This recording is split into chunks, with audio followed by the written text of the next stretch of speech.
So next we're going to examine for the ulnar nerve. The ulnar nerve supplies, again, like the median nerve, only supplies muscles below the elbow. And the ulnar nerve is primarily a nerve that supplies hand muscles. It does supply a couple of forearm muscles. The first muscle being flexor carpi ulnaris, so have the subject bring his wrist in a ulnar direction, hold it there strong, and he's not able to, at least I'm not able to overcome his strength there.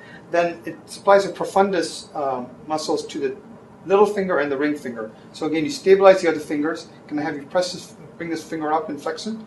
And I'm not able to overcome him there because he's very strong there. And next thing I test that one. And again, he's very strong there. So those are the extrinsic muscles, and everything else is intrinsic muscles. It's very important to observe the hand because with the ulnar nerve deficit, you often see atrophy in the hypothenar area or sometimes in the first dorsal interosseous, which we don't see in this particular situation.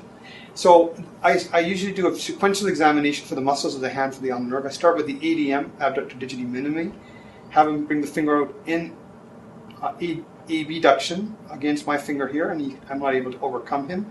And then next I usually go to the first dorsal interosseous, bring the finger straight up and hold it there strong, and you can see I can't overcome him there.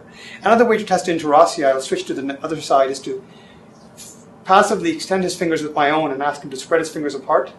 And now he's using his dorsal interosseous to spread his fingers apart, and I'm going to try to overcome them, and I cannot. And then bring the fingers together, and he's using the volar interosseous to bring the fingers together in adduction, and I cannot separate them. I cannot force them apart because using strong volar interosseous. I then next test the part of the thumb, the thenar area that's supplied by the ulnar nerve, which is really the thumb adduction.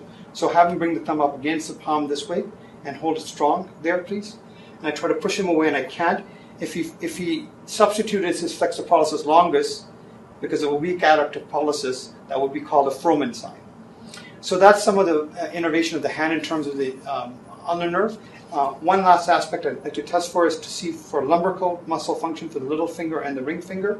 If he had poor lumbricals in these fingers, he would have a claw deformity.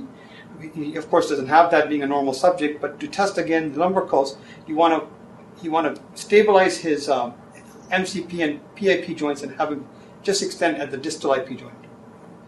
Push me away. Good. And do it here. Good. And finally, for the sensory testing of the ulnar nerve supplies the ulnar 1.5 fingers of the hand. So it's going to be all of the little finger and the half of the ring finger, the ulnar half of the ring finger, as well as the hypothenar area and a small area of dorsal distribution in this part of the finger here, of the little finger and the ring finger. So that's the focus examination for the ulnar nerve.